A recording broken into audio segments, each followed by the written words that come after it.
Well, I thought John McDonnell's speech was very mild-mannered, very gentle. He said beforehand it was going to be very boring. It wasn't boring, but it was clearly intended to make people feel a little bit more relaxed as having him as Shadow Chancellor. In the Commons, he's often quite passionate, and he's famous for grabbing the mace in the middle of the House of Commons. So I think he wanted to present himself in maybe a slightly more, more like a Shadow Chancellor. The audience did seem to enjoy it. There were big cheers for certain bits of it, on austerity, on disability benefits, things like that. They really liked his line about tax avoidance.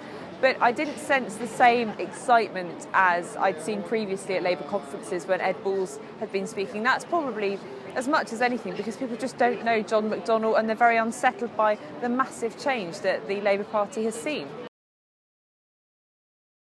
Yes, there were a lot of new policies announced and also a lot of new committees and reviews on Labour's economic policy. His biggest policies were the changes to HMRC and also a review of the operations of the Treasury, which will be carried out by Sir Bob Kerslake, who's the former head of the Civil Service.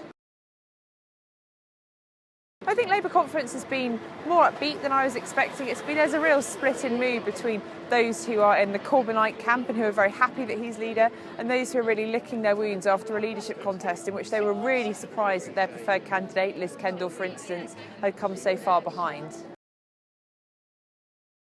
I don't see a massive change in membership at the conference. That's partly because people will have had to apply for conference long before Corbyn mania started up, but I think the membership are very upbeat. One thing I have really noticed is that those who are Corbyn supporters online don't seem to be out in force at this conference. Most members I've spoken to are incredibly charming.